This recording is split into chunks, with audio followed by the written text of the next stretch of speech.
Oke, bagi para pejuang pinjol dan kosipa dimanapun kalian berada, welcome back to my channel. Jadi kayak youtuber gede aja gue.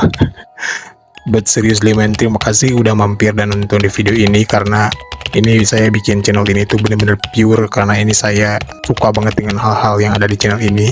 So makasih banget ya udah nonton gitu ya. Dalam video kali ini saya akan membahas tentang sebuah insiden yang terjadi pada tahun 1985. Insiden tersebut melibatkan seekor beruang hitam atau black bear di Amerika, yang mana beruang tersebut ditemukan tewas secara misterius di salah satu hutan Georgia, Amerika Serikat. Setelah otopsi, ternyata beruang tersebut tewas karena overdosis drugs jenis kokain.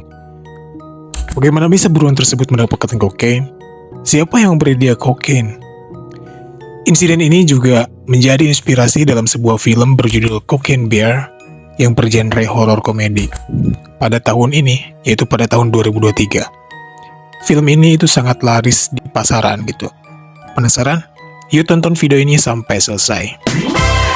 Meski dalam film Cocaine Bear setiap scene terlihat begitu lucu dan banyak orang menganggapnya sebagai sebuah jokes, insiden ini sesungguhnya sangat kontras alias menyedihkan dengan yang aslinya.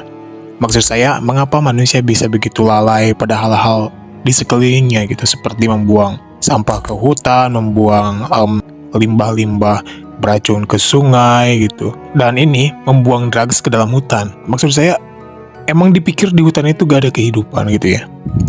Kisah nyata ini dimulai oleh seorang pria bernama Andrew Carter Thornton. Ia lahir pada tahun 1944.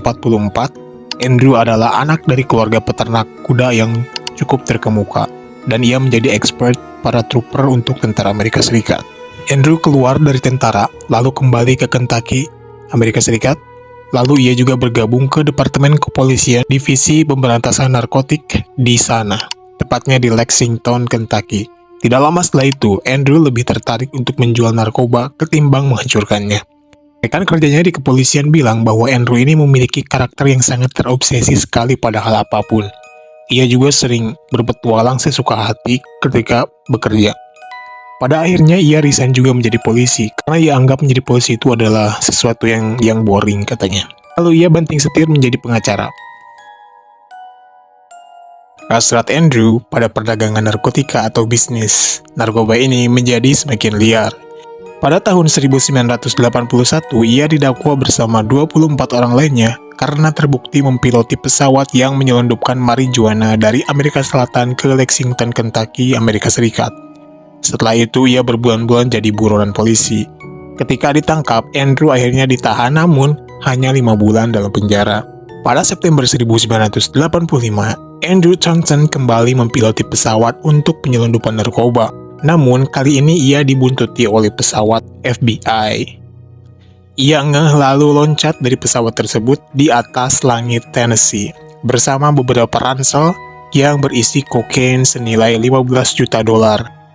Ia pun meninggal setelah parasut yang ia pakai gagal terbuka. Ia terjatuh tepat di atas mobil seorang warga di Tennessee dan wow, dengan kondisi yang mengerikan men. Meski Andrew Thornton udah meninggal, namun narkoba-narkoba yang ia jatuhkan dari pesawat tersebut tidak. 2 bulan setelah Andrew meninggal, seorang pemburu asal Georgia, hampir di daerah yang sama, menemukan seekor beruang hitam besar mati secara misterius dengan dikelilingi oleh sisa-sisa ransel yang Andrew lemparkan pada saat ia lompat dari pesawat. Tim medis dan investigator kemudian mengumumkan hasil lab dari beruang tersebut. Kemudian kematian beruang yang beratnya hampir 1 kuintal itu disebabkan karena overdosis akut kokain sebanyak 4 gram. Jumlah tersebut sudah cukup mematikan untuk membunuh makhluk hidup, alias manusia pun bisa mati. Meski hasil medis menemukan indikasi overdosis pada beruang tersebut, kita tak akan pernah tahu apakah hewan itu bisa nge-fly karena drugs atau alkohol seperti manusia pada umumnya.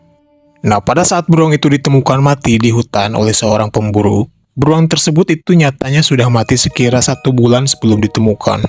Ini sangat kontras sekali dengan karakter beruang dalam film Cocaine Bear, yang mana dalam film itu digambarkan beruang tersebut mengamuk dan agresif ketika mengkonsumsi drugs. Plus, beruang kokain yang asli itu tidak pernah menunjukkan sikap destruktif. Setelah kematian Andrew Thornton, investigator menemukan bukti bahwa Andrew dan rekan-rekannya menyelundupkan sekira 880 pounds atau 400 kg kokain ke Amerika Serikat. Untuk beberapa dekade, insiden beruang kokain ini menjadi spotlight berita dan dunia crime modern. Film yang mengangkat insiden ini adalah 100% berbeda. Dari semua ini kita harap sebagai manusia agar lebih bijak dan selalu aware lingkungan sekitar kita. The real incident ini adalah gambaran nyata di mana sampah-sampah sembarangan yang dibuang manusia itu dapat membuat hewan dalam bahaya. Oke teman-teman, mungkin video ini cukup singkat, namun itulah kisah menyedihkan dari Cocaine Bear atau beruang kokain. Tentunya Cocaine Bear dalam film yang dirilis tahun ini, tahun 2023 ini itu sangat berbeda dengan kejadian aslinya. Terima kasih telah menonton video ini. Subscribe jika kalian suka dengan konten-konten seperti ini. Jika tidak ya gak apa-apa. Just enjoy the video. Sampai jumpa di video-video berikutnya. Bye.